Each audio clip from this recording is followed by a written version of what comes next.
4, 3, 2, 1. Good afternoon. My name is Gary Johnson. Welcome to Speak the Truth, our Zoom show every Sunday. We've got a good show today, just like we have every Sunday. We'll have a couple minutes here to do a quick intro. You know, if you can, just kind of stay muted. Throw your hand up in the air and I'll catch you so we can make sure everybody gets a voice. Our speaker, our main guest today is Mr. Dwayne Bryant, who's here and who's live. And he's got a book out called The Stop. And Mr. Bell has arranged for him to come in. Mr. Bryant has empowered urban youth, parents, and teachers to recognize their value as societal contributors and global citizens. I'm gonna leave it there and let him talk a little bit more because he can do his intro. So whenever I go to speak and people try to introduce me, I kind of prefer that I do it myself. So I'm gonna let you have that same thing. But we want to go around the horn a little bit. Got a couple new players here, and just kind of give us a 30-second intro as to who you are and what your interest is. And so I'm gonna start at the top of the leaderboard over here in my left-hand corner. A young man that I invited here, Steve Galloway. Unmute yourself and let's go.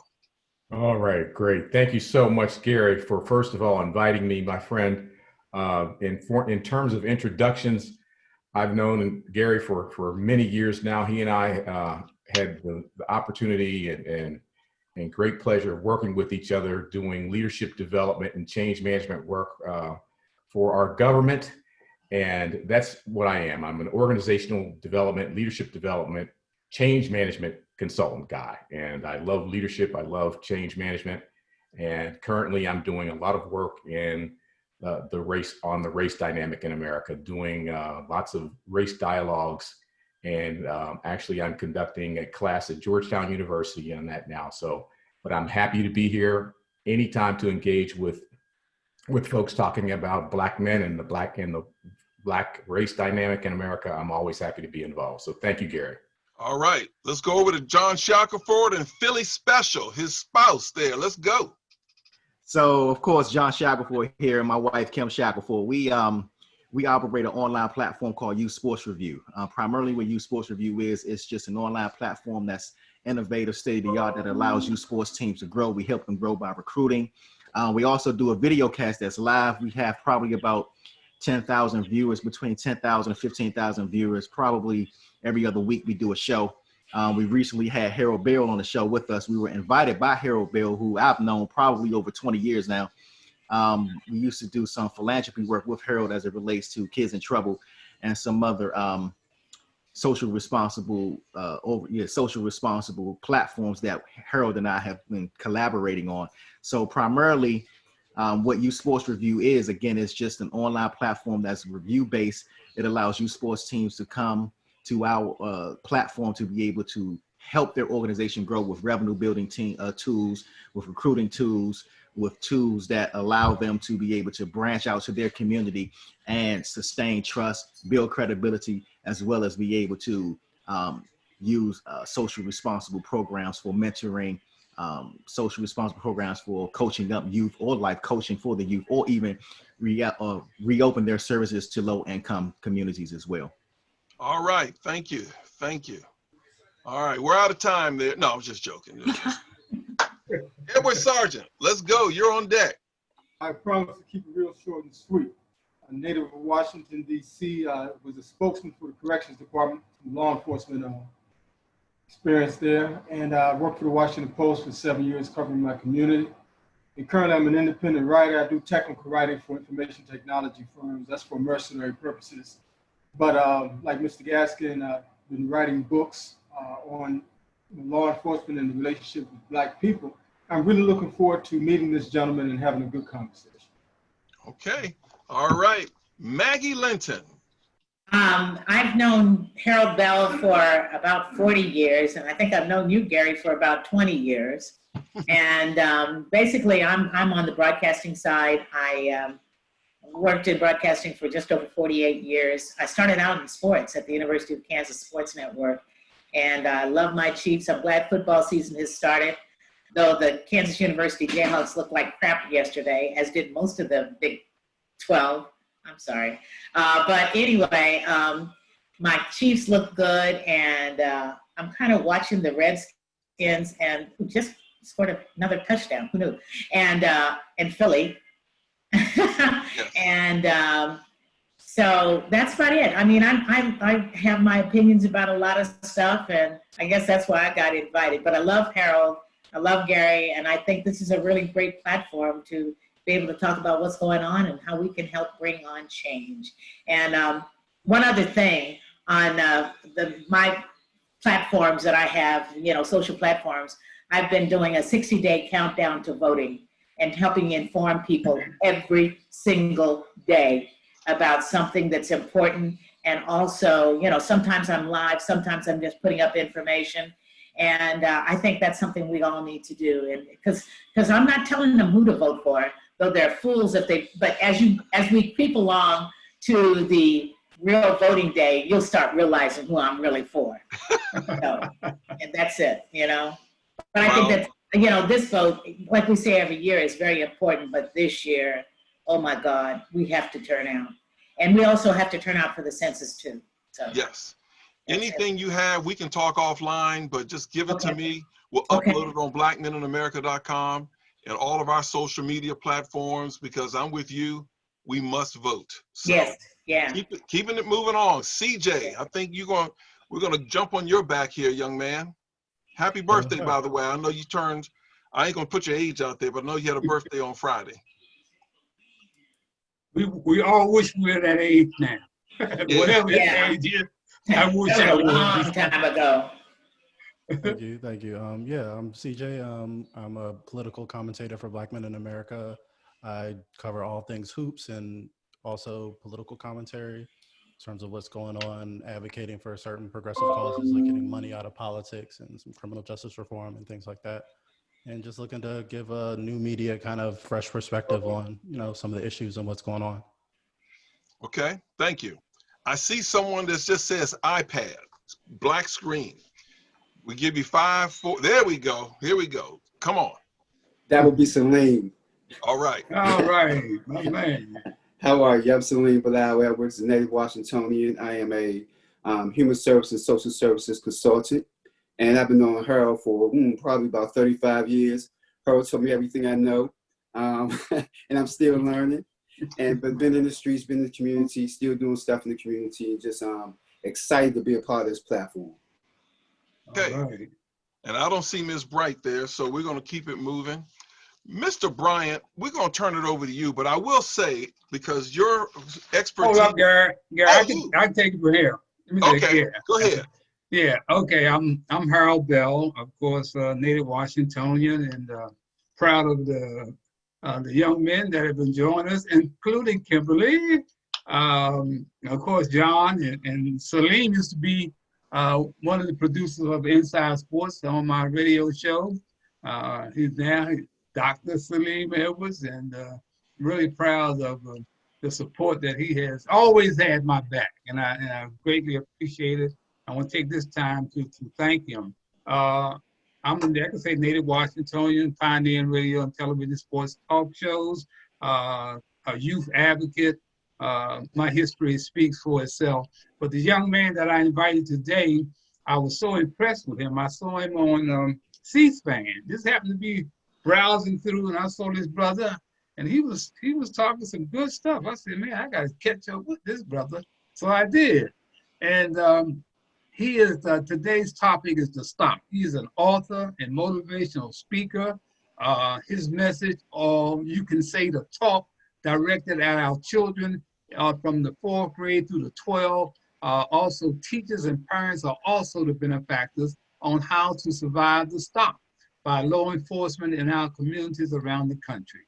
The stops by law enforcement know no color, race, creed, or religion. But too often the victims of these stops are people of color, minorities, and the poor and downtrodden, man. So without further ado, I'd like to welcome to Zoom Sunday Speak the Truth, Mr. Dwayne Bryant. How you doing, Dwayne? Hey, Harold Bell, I am fantastic. Thank you for allowing me to join such a panel of experts this afternoon. How are you today? Fine, man. We great. Good, good, good, good. Thank you for the introduction. Tell us how you got involved in this whole thing and the stop. And I met somebody else today who knows your good friend Mark Clark. Mark Clark said, "Oh, DJ, yeah. He said you guys used to work together in St. Louis." Listen, that was in 1993. Wow. Yeah, that's when I worked for Johnson & Johnson at that time. Okay. Well, Yep. tell us about this new project, man. And you've been out there for going on 3 decades now. Yeah. How did you get involved in this sensitive topic that's controversial but needs to be out there on the front burner? Tell us how you got involved in this whole thing. Okay, well, after my corporate career with Johnson & Johnson, I resigned at 27 years old, I'm 50 now, to start my own business. And I went and started working with the school students in Chicago. My company, Intervision International, we've mentored over 35,000 students, probably engaged another 10,000 teachers and 10,000 parents and about 1,500 teachers. And so my passion has always been young people. When I was in high school, I used to put together inner city programs at the Callahan Community Center. When I was in college, I volunteered spending time talking to students about how to get to college because I went on a full academic scholarship. So one day I just prayed and asked God, what is my purpose in life? And he said, I want you in the schools. And at first I was like, that's the devil because I ain't gonna be no broke school teacher. I bind that demon. That is not happening for me. So I went into the school, started doing speaking and started really creating career. And then I was able to hire people. So what we do is we develop mentoring programs, social emotional learning, where we teach them goal setting, time management, conflict resolution, the power of words, hygiene, etc. And one day I was on the south side of Chicago working with 5th and 6th graders. And I asked them a simple question. If you're on the playground playing, minding your own business and doing nothing wrong, if a police car drove over, what would you do? And they said, run. And I said, wait a minute. I said, you're doing nothing wrong. You're just minding your business and playing. And why would you run? They said, because we don't want to get shot. We don't want to get harassed. And we don't want the police to stop us from going home. Two of the bigger boys said, well, I wouldn't run, but if they disrespect me, I'm gonna disrespect them.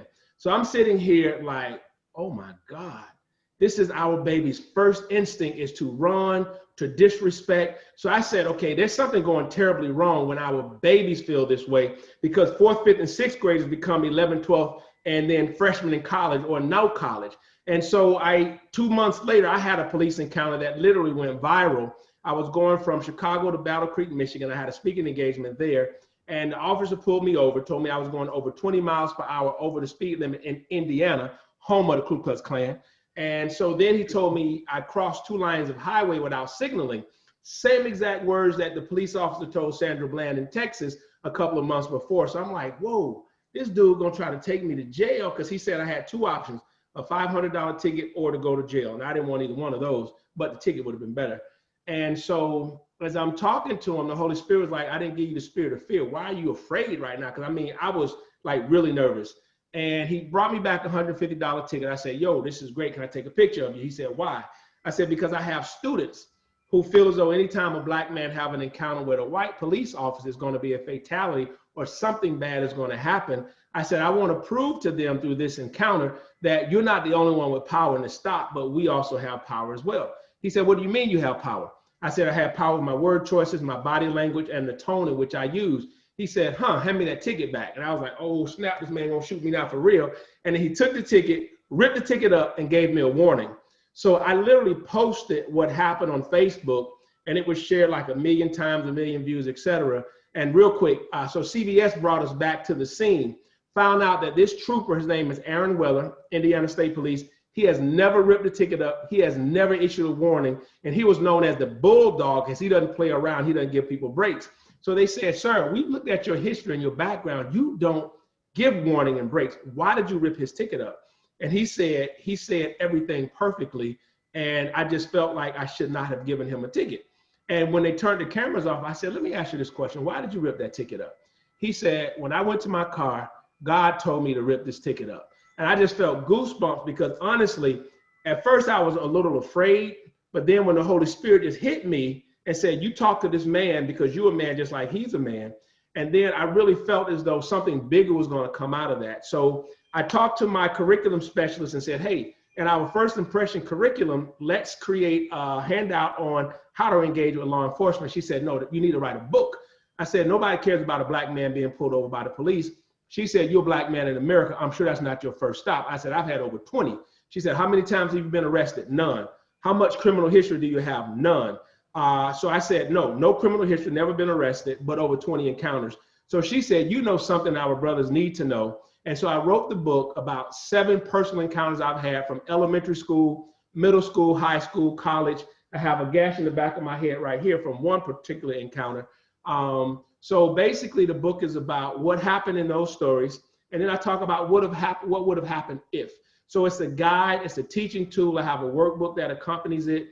And to really teach young people and older people that they have power in every encounter, and they have to use their power and not be so afraid that their fear override their intellect and their actions. The other thing we just completed is a 17-part online series entitled The New Conversation, where we're breaking down the historical aspect of policing in America, and we're bringing it right to the present with the medical implications on our adolescents, the reason why so many black people died of COVID. Some of that is police trauma that we have in our community. So I'm just doing whatever I can do to inform our people and empower our people to know that there's different ways and different ways that they can reach their destiny. So it's not just about how to act in a police stop, it's about how to reach your destiny. Right. Wow. That's fantastic. Gary, somebody else want to ask a question? Gary, we can't hear you. You got to unmute yourself. Yeah, I was looking at, you mentioned Sandra Bland. I was looking at some videos of Sandra Bland's and the stop. I want to play 2 minutes of a Sandra Bland video, and I want to get your take on it. Is that all right? Mm-hmm. All right. Let me share the screen here.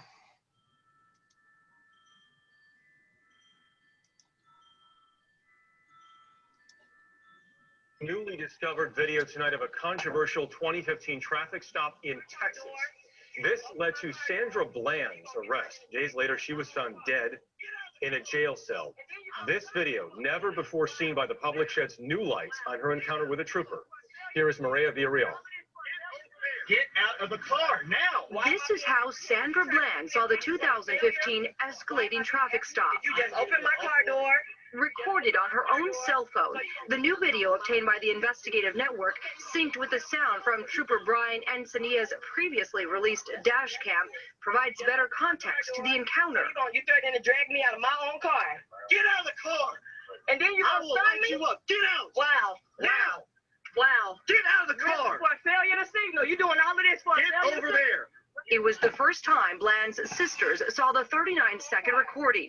This not only shows that he lied, but that he really had no business even stopping her. 3 days after being arrested, Sandra Bland was found hanging in her jail cell. No justice! No fair! Her death sparked outrage. Activists pushed for greater law enforcement accountability and a sharper focus on excessive use of force cases across the country. No. Get off the phone. I'm not on the phone. I have a right to record. This is my property. Put your phone down. The video was never released during a subsequent criminal investigation, and Bland's family is now demanding a review of the entire case. This video shows nothing different.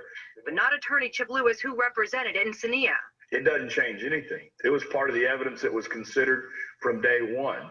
He did what he was required to do under the law and his training, which was remove her from the potential threat. Get over there.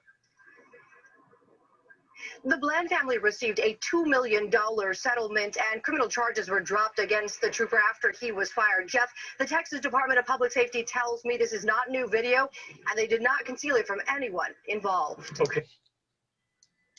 Oh. Woo! All right. Brother Bryant, what do you got? I didn't hear the question. I'm sorry. Just what's your take on that? Given what you said, your experience, I know many of us have been stopped. I know I've been stopped multiple times. I've had some mostly good encounters, nothing bad, but just on what we saw there. Okay. Before I answer that, I'm going to add 2 more pieces of information I did not discuss. I'm a recent alumni of the FBI Citizens Academy, Also, I'm a civilian advisor for COPA, which is the Chicago Civilian Office of Police Accountability. Anytime there's a police shooting or police misconduct and there's a report, it comes to COPA, and we're the body that investigates police shootings and recommend firing or whatever it is that we recommend to the police agency. So there's a couple of things when I see that. I see excessive use of force from the police officer. The gentleman said that he wanted to remove her from the threat. I didn't see what the threat was. She had no weapon, because if he did, he would have either discharged his taser or he probably would have shot her in the car. We've seen that happen. So I don't know what the threat was other than her not, quote unquote, following orders or quote unquote, not saying yes, sir, or whatever. So I do not agree with that law enforcement officer in any form. I do believe that there's times when if the officer asks you to get out, you're under their custody at that time. So you're supposed to be following the officer's orders, even when you don't agree. That's why everybody keeps talking about complying. I don't believe she committed suicide in any fashion. She was actually going there because she had just got a job. Her previous Instagram post was all about positivity. Yo, Black people, we got to come together. We got to do this. I just got a job. So it doesn't make sense that she would commit suicide. Nothing about the whole totality of the story makes sense that she committed suicide. So that's my take in seeing that. I believe, the officer in the case said a lot of different things, but when you looked at the tapes, it wasn't necessarily exactly what he said, which is also lying. That also could be why he got fired. So that's my answer to your question. Okay. Team Shackelford, I know you got a question. Let's go. So yeah, my question is more or less for Gary. Gary, I haven't read your book, and I would like maybe. No, Dwayne. I'm sorry, Dwayne. Right. I said Gary. Lord have mercy. I got a book out too, but I'll give you mine. Dwayne, I haven't read your book, but it sounds very interesting. And I guess because, of course, I've been racially profiled before and pulled over several times by both white and Black officers. So I've been racially profiled on numerous occasions. But what do you suggest that an individual does when there's no violence? You've been racially profiled. I've been pulled over, given a ticket, warning, whatever it may be. What would you suggest would be the next steps for someone like myself or a younger person, someone who's a millennial or Gen Z or whatever you want to call them? What should they do besides just file a complaint or even possibly take it to that next level of, trying to maybe seek a lawsuit in some way, some discrimination lawsuit? What would you suggest in that aspect or area? Sure. Thank you for that question. The first thing I would suggest is you read chapter 3. Now, chapter 3, I was in high school and I was in a red Chevrolet Chevette, 4-cylinder, as you know, that probably couldn't do 0 to 60 in 3 days. However, I stopped at a stop sign and a friend of mine was at the thing like, yo, D, where you going? I'm like, I'm ready to head home. Can I get a ride? Yeah, come on. He jumps in the car. I pull off and right away I get pulled over for speeding. So this is what happened. He was like, oh, she just stopping us because we Black. I like, yo, shut up. I need you to be quiet. Don't you say another word in my car, because this is what I knew even in high school. She can get on her radio and she can call 4 or 5 other her boys. And her boys may not be as kind as she was because they may be from, they may look at us as threats or whatever it is. So I needed to neutralize or minimize any potential danger. And he was creating danger and havoc in my car, talking to her any kind of way. So my first deal is I had to handle this. Then I talked to her and I said, officer, this is a speeding ticket? She was like, yeah, you were going 15 miles per hour over. I said, okay. I didn't worry about arguing, because here's the deal. What I teach the young people is you cannot hold court on the street with that law enforcement officer, period. Get it out of your head. My deal is I got a future. I want to graduate high school. I want to go to college. I want to become an entrepreneur. I want to create beautiful things in this world. I don't have time to let this 20-minute encounter derail 20 minutes of my life. So the first thing I teach the young people, the old people, do not allow 20 M. Oops, we got ladies on the phone. I'm sorry. I think I was with my kid. Do not allow 20 minutes to derail 20 years of your life. So what did I do? Okay, officer, thank you very much. I took the ticket, right? Then what did I do in high school? I went and looked on the back of the ticket, looked at the statute, and I researched the ticket. I found out that I was speeding according to this ticket. Also in high school, I was doing an intern in the state's attorney's office, so I had a little legal help when I talked to the wife. I'm like, yo, this woman gave me a ticket. They were like, well, you speed? I said, no, I drive a Chevette. They're like, this is a little BS. So we're gonna teach you how to fight this ticket. So I went to a mechanic. I got the mechanic to give me a paper saying this is a Chevrolet Chevette, 4-cylinder, 0 to 60 in about 3 days. So I couldn't have been speeding. That's right. I had my teachers to write letters. Yo, I'm in the National Honor Society. I'm on the National Honor Society, Spanish Honor Society, Social Studies Honor Society. I'm in the marching band at one of the top schools in Central Florida. Really, officer? Mm-hmm. And then I had a couple other pieces of documents. I went and took pictures of the stop sign. I took pictures exactly where she stopped me. This was in high school. So I took this white woman to court. My black behind with a white officer and a white judge in a white courtroom with a white city attorney. First thing they did was call my name. I was like, ooh, I'm so nervous. I started to say, I'll pay the ticket. I ain't going to jail. I'll pay the ticket. But something was like, no. So even in high school, I was beginning to formulate, and God was directing my path at that time. The attorney called me up and said, why are you here? I said, well, I got a speeding ticket and I don't think it's just. He said, well, look, the officer is here, the city attorney is here, and you probably won't get off. I tell you what we can do. We can, maybe lower the speed by or whatever, and you can just pay this amount and then you can go. I said, a part of me, that was a plea deal. Let's be real. That's what a plea deal is.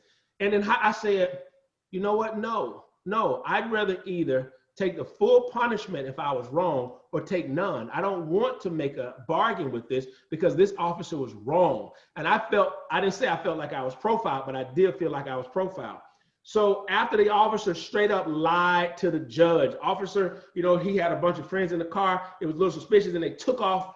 I'm like, my first instinct was to start interrupting and to be, hey, that's what we do. What? She lying, officer. And the Holy Spirit was like, no. So I was calm and I waited. I said, Your Honor, thank you for this opportunity to present. Here's my car, a 4-cylinder Chevrolet Chevette. This is exactly where we were. And I just laid out the case. And the judge popped and said, officer, are you really wasting my time in the court? Young man, I don't know who you are, but the fact that you did all of this work, what grade are you in? I said in high school, sir, 11th grade.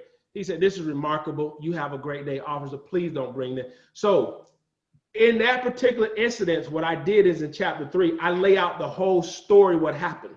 Then I talk about what would have happened if I would have joined my buddy. Yo, Cracker, what would have happened? I mean, let's be for real. It wouldn't have not gone well. What would have happened? She had to hit that radio and her boys would have come in. So then I talk about most stops are vehicular stops, and I tell young people and the older people, this is why you can get stopped and this is what you do. So to answer your question, I'm sorry I'm long-winded, but I'm trying to get everything in there. So there's a few things you do. One, you don't argue and you don't hold court during the time of the ticket, period. You accept whatever it is they're gonna give you, but then if you know you are not in the wrong, then you challenge that thing. You take this officer to court because what will happen is this ends up on their record. Now, I didn't file a complaint, but I could have filed a complaint. That's something that I should have done. Today in time, I would absolutely say file a complaint because what you want to do is you want to document. You want to be able to show like Derek Chauvin, who killed George Floyd. He had over 17 or 20 different complaints against him. Jason Van Dyke, who killed Laquan McDonald, shot this teenager boy 17 times in Chicago. He had over 17 complaints against him. So there's a pattern and practice for officers who like to profile. There's probably people who file complaints against them, and eventually, under the new laws that are happening, they're going to be exposing their record so we can be able to see who the criminal cops are, who the ones that profiling are, and who the ones who are professional doing their job. So I always say you must file a complaint. We have social media now. There's different ways you can do it, but also make sure that you're in the right and not just doing it because you got upset because, you got a ticket. Sometimes you deserve a ticket. Sometimes you deserve to be pulled over. May I ask a question? Yes, sir. First of all, congratulations, Mr. Bryant. This is a fantastic contribution you've made to the whole idea of moving forward as a people to prepare our young people, especially, to take this whole push for full freedom to the ultimate level, which is to take full responsibility for yourself, to be able to know how to fight back and how to avoid and to not cast that finger at the other person until you look at yourself first. Yeah. To get to the point though, so you said you had a gash in the back of your head. You tell me a little bit about that and what the lessons were. God dog it, I was hoping y'all were gonna get there, but I guess I gave you the hit. So I don't know if you can see it, but it's right here. This is chapter 4. Now, chapter 4, I was in college and I was dating a young lady named Karen Andre. Her mom was Fada Juste. Fada Juste is a Haitian revolutionary singer. Like if you're in Miami, everyone knows who Fada Juste is. She's who maybe Stevie Wonder is to us. All right. So in around 92-ish, I believe it was the CDC said that Haitians could not give blood because they said Haitians, hemophiliacs, homosexuals, and there's another group of people could not give blood because they thought that all Haitians had AIDS. So the Haitian community in New York, the Haitian community in Miami, they're like, you know, we're gonna rally up against this. So we had demonstrations, and I'm her boyfriend, so I can like be like, yo, girl, you know, handle that, you know. So I'm like, I gotta go with her. So I'm on the front line, literally on the front line. So the Haitians, sac passe, raciste. I mean, they speak in Creole. I don't know none of that. I'm just like, raciste, raciste. I'm like, dude, are you really want to be here? So in my mind, I started thinking, but it was too late, right? So now we were about 20 feet from the police, and all of a sudden, it's like we like 3 feet, literally 3 feet. People behind us was pushing us, saying, you know, keep moving up. And I'm like, ooh, I don't want to be here, but it's too late. I could not unlock my arm. And then I didn't want to, you know, look like no, you know, punk in front of a girl. So I'm like, I got you, I got you. So I'm standing now 1 foot in front of the officer, and he's like looking at me, and I'm telling this whole story in chapter 4. He's like, go home. So he started hitting the shield. I'm like, oh God, I'm on an academic scholarship. I'm not gonna get kicked out of school. What in the world? And so he said one last time, I'm telling you, go home. And I was like, I can't go. So whatever's getting ready to happen is getting ready to happen.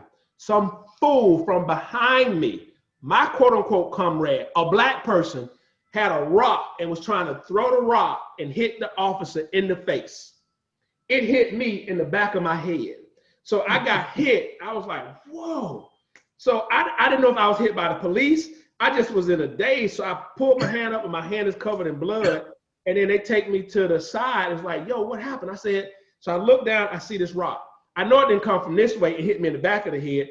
It was one of the agitators, black folk. So in this chapter, I'm talking about when you demonstrate, when you protest, there is a way to do it. You need to make sure you're disciplined, because when you start throwing rocks at police officers, it's not going to be a nice encounter because they're not trained to be afraid and run away from you throwing rocks. They're trained to escalate the situation and make sure that their force is more powerful and more dominant in whatever force you bring.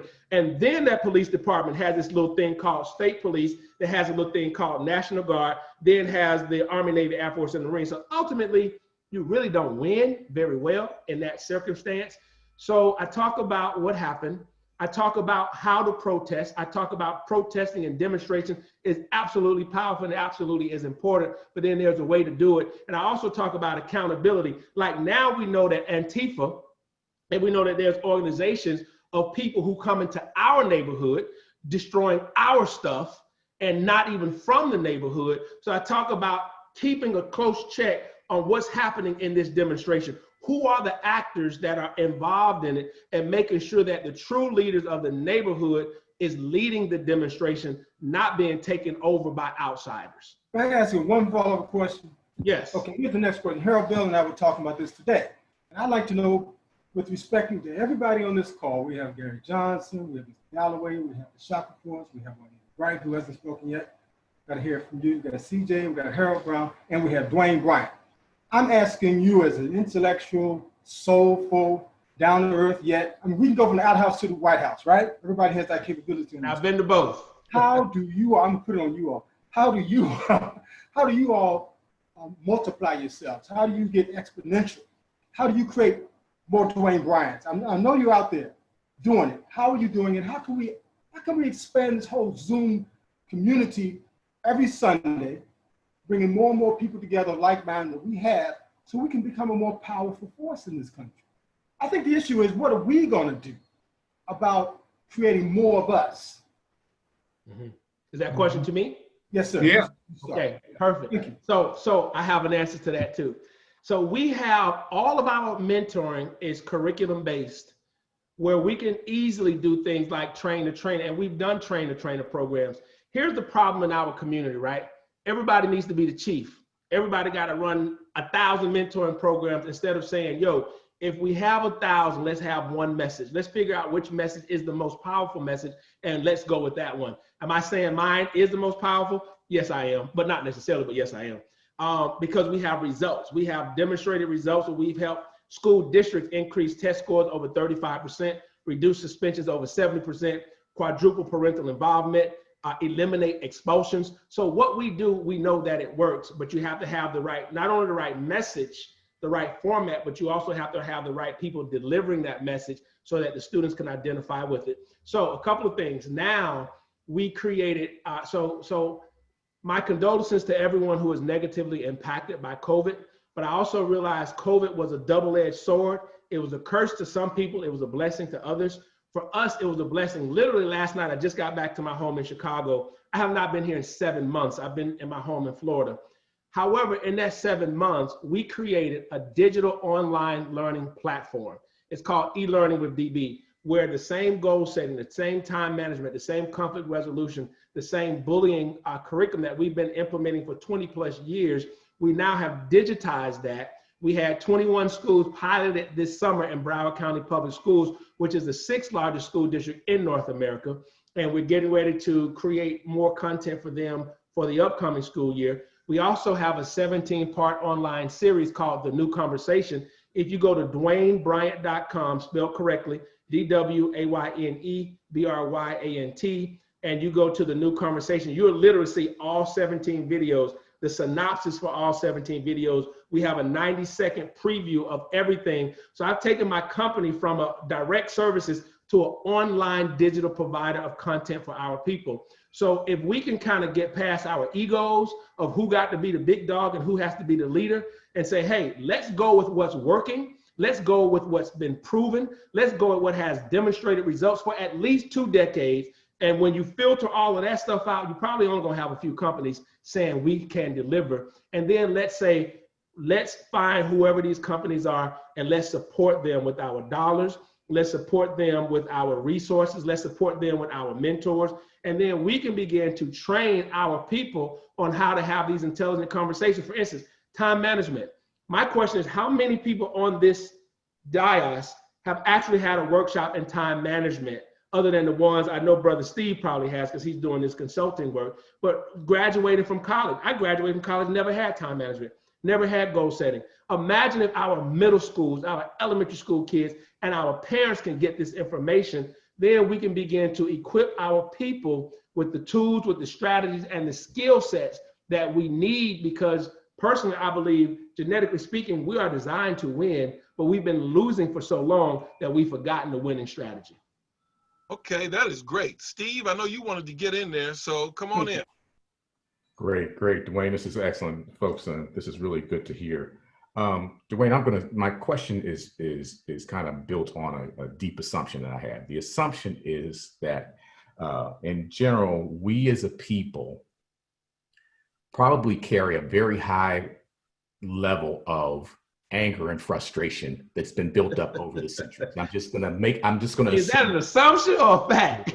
Well, it may be. I can't state any data right now, but I think it's probably real that, you know, we have a high level of anger and frustration that's been built up over the centuries regarding this dynamic, right, of race.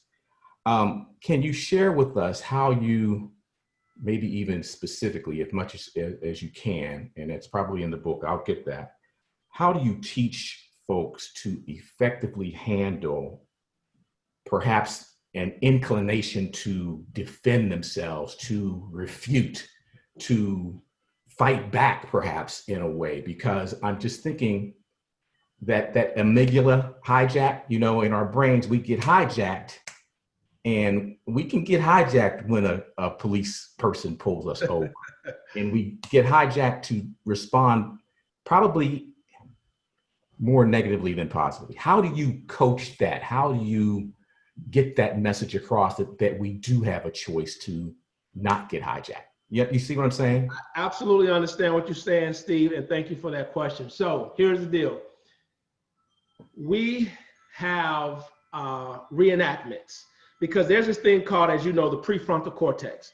The prefrontal cortex, every human being has one, and it's not developed, scientifically speaking, until your mid-20s. So we cannot expect a middle school student, an elementary school student, a high school student, half of the time freshmen, sophomores, and college student to react the way we think that they should, because the prefrontal cortex affects your long-term decision-making, your short-term decision-making, your ability to focus, your ability to concentrate, your ability to set, long-term goals. However, what is developed in them is their emotional response. So fear, run.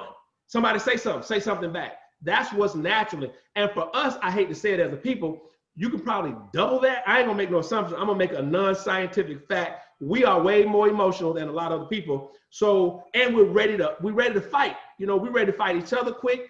Anytime something happened to us, we're just ready to go off. That's my conflict resolution. So this is what we've done. So in the book, I have this thing called the Stop Challenge, right? And so we also have posters of it. I'll show it to you, but I'm gonna show you something that we've done. So this is the Stop Challenge. So it's not just for students, it's also for law enforcement as well, because again, the community can do everything perfectly, but if this officer, according to the FBI, has stated, many neo-Nazis and white supremacists have infiltrated law enforcement. So let's time out for a second. If you got the Ku Klux Klan coming in blue uniform with a badge and a gun, they're not coming to say, hey, happy Negro, upset Negro, I hope you can go home. What they want to do is say, what do you say, boy? You come, what? Because they know they can get that reaction and they want that reaction. That's the reaction that they're looking for. So we do a simulation where we have a couple of students like leaving school. And I say, I'm the officer and you guys are leaving school. But here's the deal. You don't know which officer I am. Black people, we can't afford to assume every officer is good because the FBI just stated many white supremacists and neo-Nazis. So if that officer is coming, they may be coming to end your day that day. So some of the boys walk out. I always pick the bigger boys, the ones with the locks and all that stuff, because whatever. So when they're walking by me, I say, hey, excuse me, guys. My name is Officer Bryant, and I start, patting them down. First thing they do every time is slap my hand and say, man, what you touching me for? Get off me. I'm like, this is great. So I want you guys to really reenact what you think is going to happen. So one dude take off running. And I'm like, dude, that was the craziest thing. He said, you told me to reenact. I'm like, cool. keep on running. And I'm like, yo, got him. And so the guy here, I said, hey, did you just hit me? He's like, man, you ain't got no right to be touching me. I said, freeze. Question. Does a police officer have a right to pat you down? 95% of the kids say, no, he don't have no right to touch me.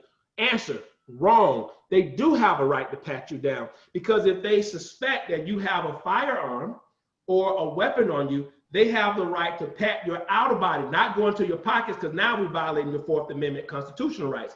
So our people, kids and grown-ups, don't even know the freaking law. They don't know the law for them. They don't know what police rights are. So right away, you have one person who knows the law, who's intent on hurting you with the law.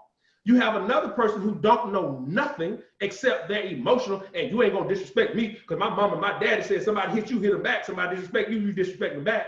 Okay, Negro, that might get you killed on the street. That's not gonna be good for you here in this encounter. So when I'm talking to the kids, I'm as real as I am with you right now, because I need us to live.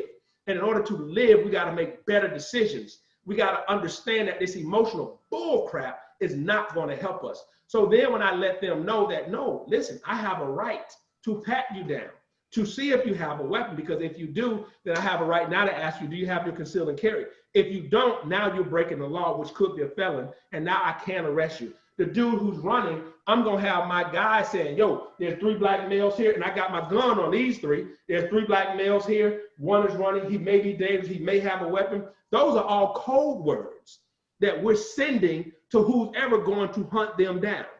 So then we do a reenactment. Let's reenact the same scene. Now that you know what you know, let's do it again. Go. Hey, my name is Officer Bryant. Hey, officer, what's going on? What's going on? Perfect. That's what I need you to do. Hands are up. What's going on? You're asking him, or her or whoever, but you're not slapping their hand, because when I hit you, I just assaulted a police officer, which is what they wanted you to do in the first place. When Jacob Blake is walking away, we don't know why he's walking away. Getting shot in the back 7 times is not justified, but it could be justified because I've worked with the FBI Citizen Academy and sat and done training with different police departments. That could very well be a justified shooting, and we don't like to see that as a people because we just get emotional so quickly, but we have to look at what's going on. What was this guy going to do? So what I teach them, you're not running for no reason. If they're gonna shoot you, let them shoot you right in your face or in your heart or in your chest, not in your back, because they're gonna have to explain that. Keep your hands up, because they're supposed to have those body cameras on. Now, many police officers don't wear body cameras. Blake, they didn't have them. And so there's so many different scenarios. But what I try to do with our people is empower them, because one, we don't know the law.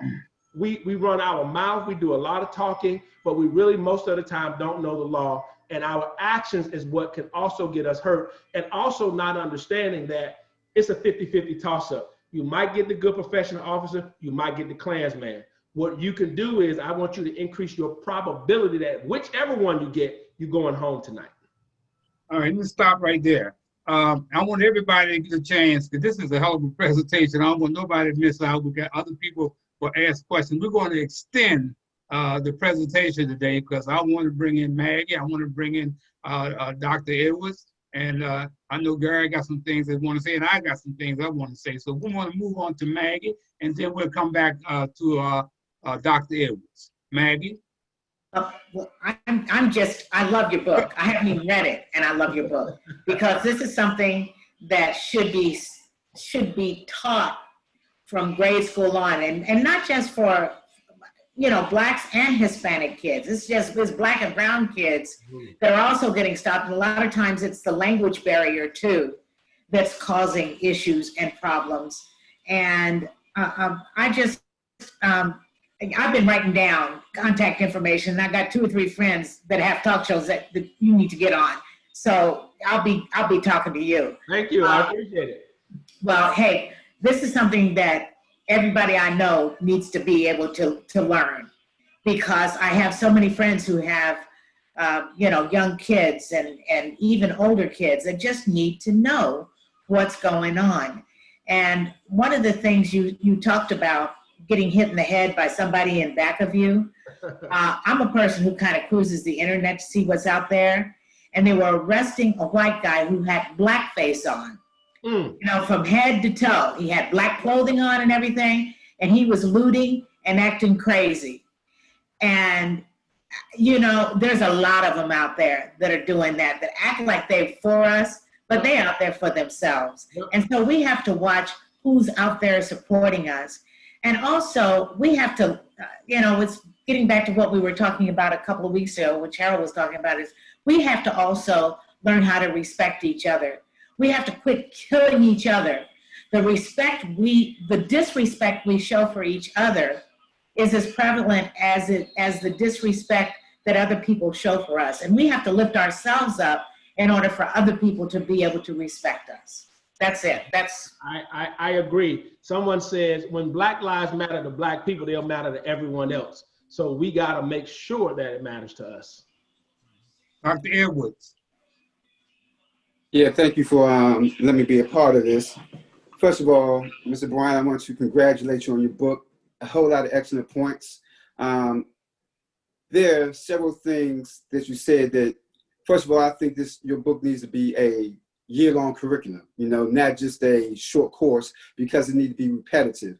Because if you came to a program and did an 8-week course on this, from chapter 1 to chapter, and they haven't read your book yet, they're going to miss a whole lot. So it needs to be repetitive.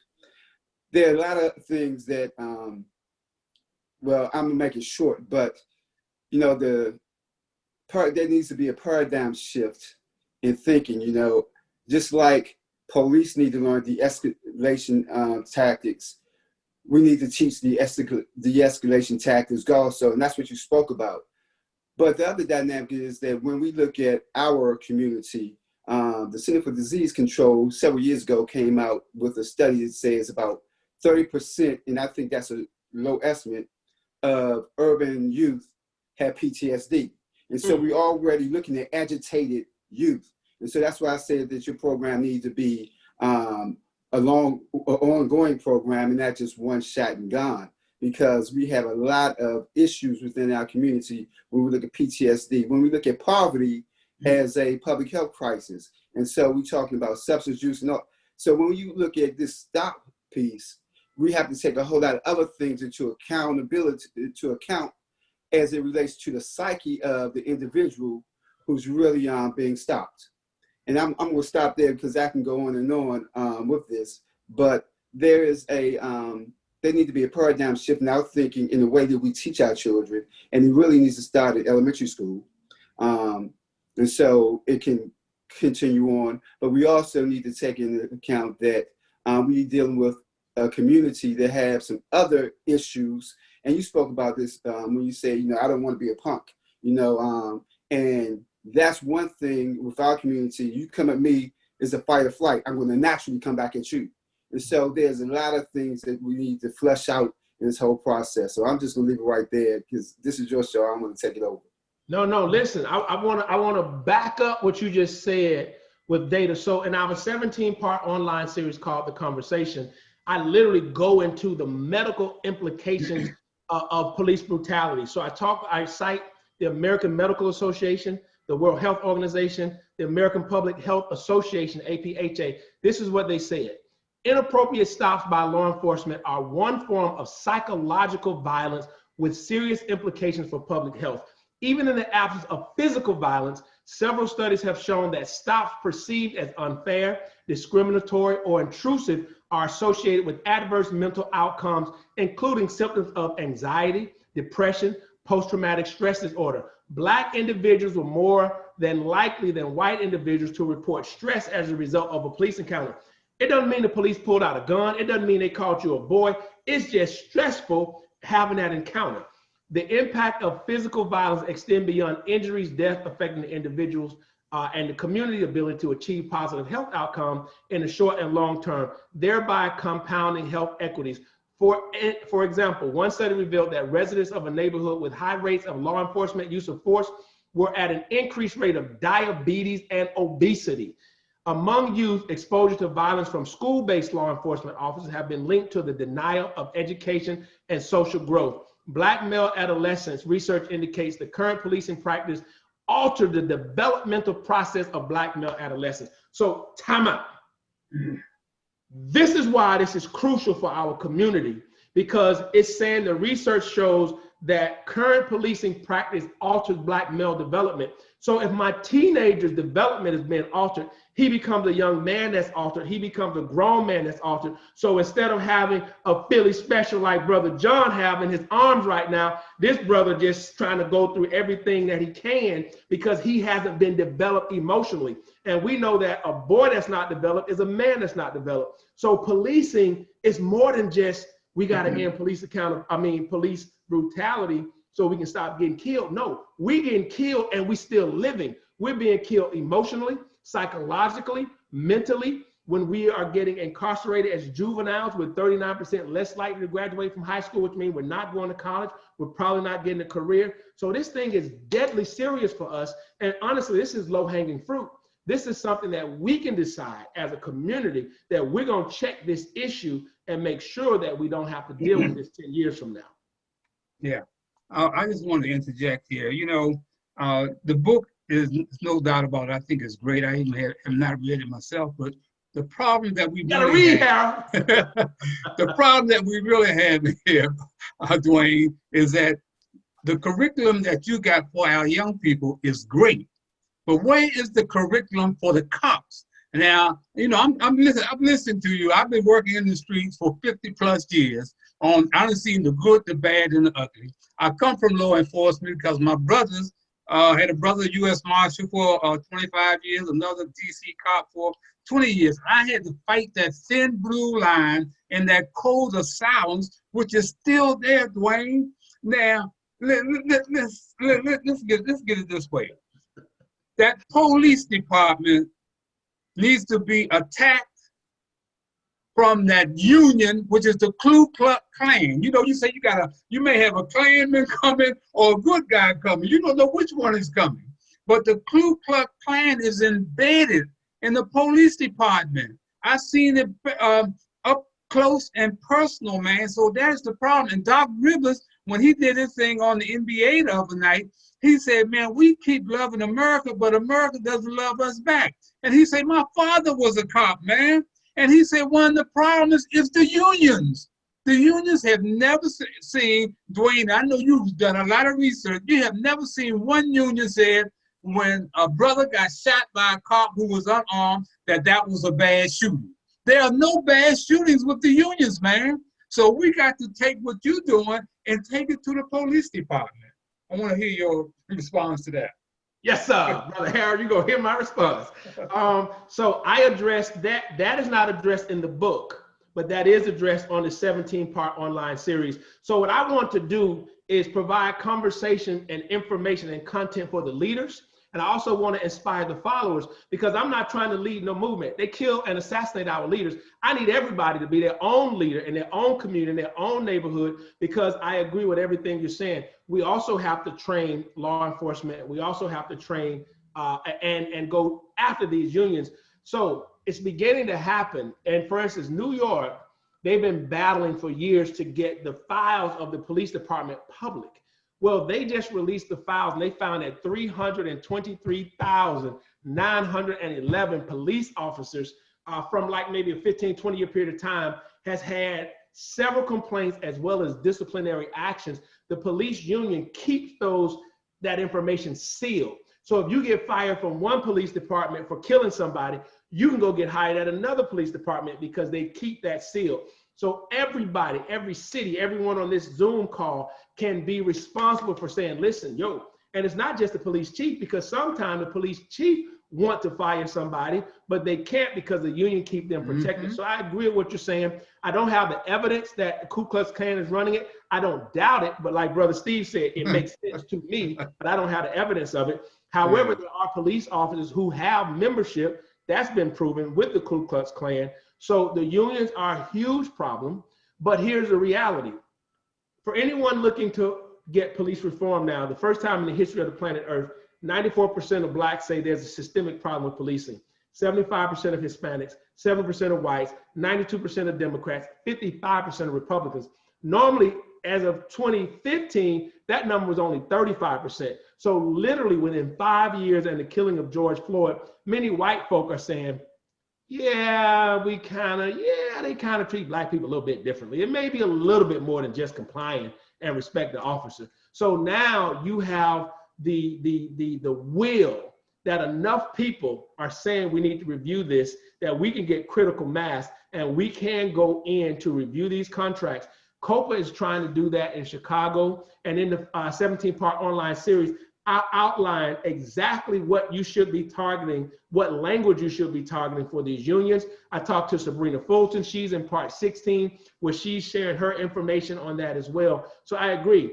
The unions are the biggest part of the problem. They have no desire to incriminate an officer unless they just straight up gangster, and there's no way to defend them. So that is what do you call it? We wrestle not against flesh and blood, but against wickedness in high places. That's one of those wicked evils in high places that needs to be dismantled. Okay. I know we have Team Shackelford wanted to jump in again, and then maybe CJ.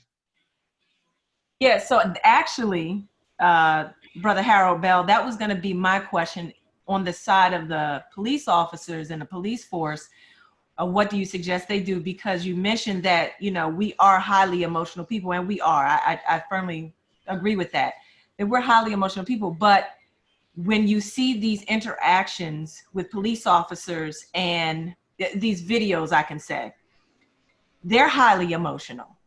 That is a highly emotional response to me, that you're using deadly force on someone who clearly is not a threat, someone who is completely naked and face down on the ground, and your response is to basically choke them out till a few days later they die of asphyxiation, where your knee is in someone's neck and they absolutely are defenseless. That's highly emotional. I also believe, and you answered that question, so I appreciate that, on what we can do with the police force. I also strongly believe in the human interaction and the human story. There is a renaissance of to use that word very loosely, that's going on in the white community. When that tape came out about George Floyd, it was a major wake-up call. Not all white folks, we understand that. It was a major, 5% of them. right. It was a major wake-up call. White people began to see, oh my gosh, there is a problem. Other tapes, I mean, Rodney King was blatant. And, you know, I'm old enough to have lived through that time when I saw it and I was like, oh my gosh, this is so blatant. Like, this is going to change. No, it didn't. But there was something, and there's been a progression since that time in the consciousness of America when it comes to race relations, that when that George Floyd tape was released, it woke so many white people up. So it gave me a bit of a piece of hope that the human connection actually does work. And so I believe that, you know, you talk about, D&I is the term of the day, diversity and inclusion, and diversity and inclusion. Yeah. These diversity and inclusion, you know, I work for, honestly, the federal government. And just hearing that term, I'm like, oh, it makes me cringe and my skin crawls and all that stuff, whatever. But if you're going to take that type of name or call it whatever you want, when it comes to the human interaction and the human story, when you put into if you sit a bunch of officers down of all ages, of all ethnicities and races, and you bring in someone who has experienced police brutality or racial profiling, or their child was killed or anything like that, and you put them in front of those officers and let them tell their story and let them continuously hear story after story after story. It's why victims and victims' families are allowed to speak at sentencing hearings, because it does something to the person and gives them something more to think about than a black and white piece of paper of an account of someone's emotional response. And so I believe that if police departments on the whole, and you've done the FBI training, you said, if they start to institute something like that, sit me in. I've always said that if something happened to my children or my husband and it was brutal, I'm not for capital punishment. I'm just not. I never have been. But I'm also for, let me get in front of the person that did something to my family, and let me just talk to you about what I'm going through and what I've been. I don't need you to hurt. I don't need you to be in pain physically. I want you for the rest of your life, think about my words and the impact on my life. And I feel like that type of training is needed. Of course, it's not going to turn all of them around. Of course, it's not going to dismantle the whole system, because people say we need to change the system. Nope. No, we don't. The system is designed to do exactly what it's doing. So you don't change this. You don't need to change the system, because the system ain't broke. It's doing exactly what it's designed to do. The great philosopher KRS-One said in one of his songs, overseer, overseer, overseer, and it turned into officer. The system's doing exactly what it's designed to do. But to me, if you change the hearts and the minds of individuals, that's where you're going to really start to see change, mostly. Okay. Mostly. All right. Thank you for that. Brother Shackelford, you must be feeling real proud. You done well, son. You done well. You see his chest poked out a little bit? You know, this is football Sunday. I saw his chest stick out a little bit. I got you, brother. I'm with you. You know, this is football Sunday. One could say after that you may have outkicked your coverage. You can also say that I might have. However, the score is not looking like the Redskins are anything special about Philly right now. That's right. You know, I'm watching. I'm watching. Y'all are watching. Oh, yeah. They're not the Redskins anymore. They're the Washington football team. That's right. I can tell they're watching too, because I see them go. And I don't mean to. Actually, I stopped because, you know, with Philly, I can listen and look. At the last half of the fourth quarter, every Philadelphia Eagles game, I get high blood pressure. I don't have it any other time of the year. Let's close this out with Chris and Maggie. You got the last word. Chris, are you still with us? I just wanted to nod to Ed, tell him what a great hat he had on today. Oh, okay. Go ahead, CJ. Okay. No, but I also, Dwayne, I definitely will be getting your number from Harold. I do have friends that run national as well as local TV and radio shows, and you need to be on. Okay. We need to help, and I will also put you up, as a book to read on my Facebook page too. Okay. Well, Thank you. actually, my social media. Okay. And Thank Gary, you. I mean, Yeah. Gary sent you a chat as well too, Dwayne. So if you get an opportunity, take a look at that chat.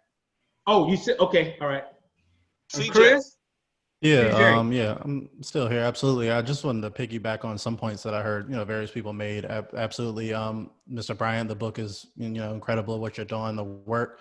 I agree with a lot of the points that you made in terms of changing the messaging and the framing behind how the Black community interacts with the police, and changing the framing from it being like a surrender to, letting them disrespect you, to more of a strategic living to fight another day type of situation, rather than viewing it as being docile and letting them do whatever you want. It's about playing the long game.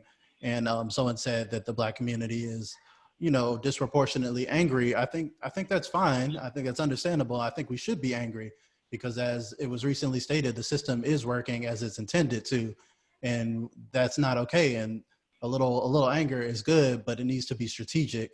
It needs to be planned. It needs to be organized. It can't just be lashing out because, as you said, that's exactly what they want. It's bait, and you can't take the bait. They want you to take the bait. They're going to provoke you. They're going to pull you over for a tail light. They're going to pull, they're going to try to get that reaction out of you. That's what they want. So you can't give them what they want. And to change the framing and the messaging, and as you said, getting the right messengers to get that message out to the community is extremely important. So just a few things that I wanted to add. Thanks, CJ. One of the things too, I want to get from you before you get out of here, Dwayne, there's been a lot of talk about, refunding the police. That has a lot of people upset. A lot of people taking that to abolishing the police department. None of us want to see the police department abolished. I think what refunding needs to be done, refunding means give some of that money to the community, that some of these cases where the policemen are called out on, they don't need to be out there. They need people who got the expertise, like Dr. Edwards, who's out there in the community, who has that type of experience in dealing with the mentally depressed people. We need to take some of that money that they give these police departments and put into refunding the community and let the community handle some of these problems. Do you want me to comment? Yeah, please. I want to hear. So what you're talking about is defunding. You said refunding. So it's defunding. Yeah, it's okay. Defunding. It's okay. The argument is defunding. Am I for defunding? Not necessarily. But am I for funding criminal organizations that were bad? Just absolutely not. So therefore, we need to restructure how we fund the law enforcement. So for instance, you have a third grader in an elementary school that's acting up, and the teacher can't handle the classroom. She calls the police. Well, when the police comes into the building, they override even the principal in the building. So he goes and locks the kid up and pull him out of the classroom. That should have never happened. That should have been a social worker or someone else who might be a part of the police department. So I do believe that police departments need to be funded to have additional resources other than a tactical response with a gun and a badge and all of this stuff. So I do think that we have to reimagine policing. We have to restructure it. We have to look at how it is being funded. The other thing, Sister Shackelford mentioned a couple of things. With white supremacy, and I say this in my online series, there's only two ways to destroy it. You have to lose revenues, loss of revenues, or loss of life. So white supremacy does not yield for anything but loss of revenue. They don't care about you marching, you screaming, you singing kumbaya, you crying about your baby dead on the street. It does not care about that. If it loses revenues and it loses life. So if people say, are you saying go kill police? No. but we have to lose the life of white supremacy. That means that we have to educate, because white supremacy, first of all, is a lie. It is a false notion. There's nothing true about white supremacy other than the fact that you can take people's stuff by killing, destroying, raping, and genocide. That's the only thing true about white supremacy.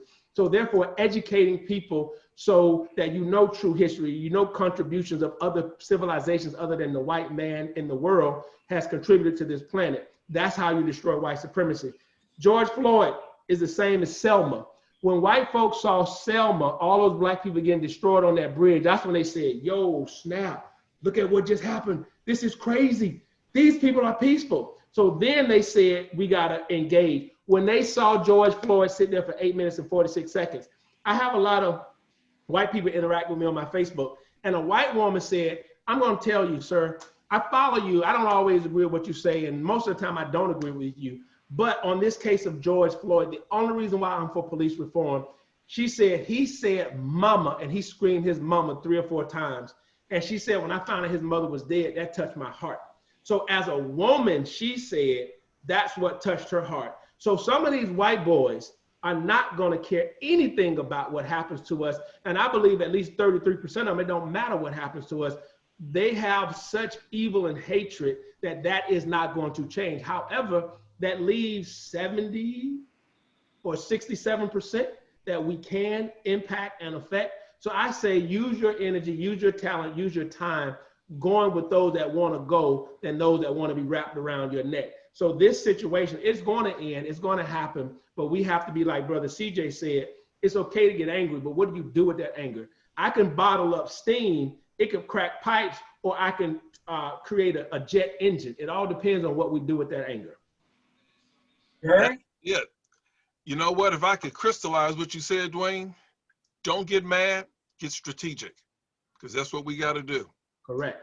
Hey, this has been a great show. I just put something out there. This is going to be, this show's been recorded. We'll have it up on the website. And I have the link there that I'll show you. Put it in the chat room. And it'll be on the homepage of blackmeninamerica.com.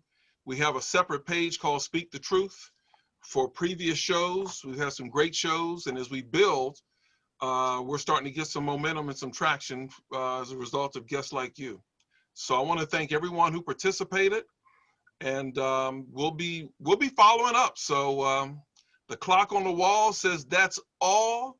It looks like 27-17. I'm sorry, Team Shackelford. You know I had to bust you out there. All right, everybody, this is a good way for me to just kick out.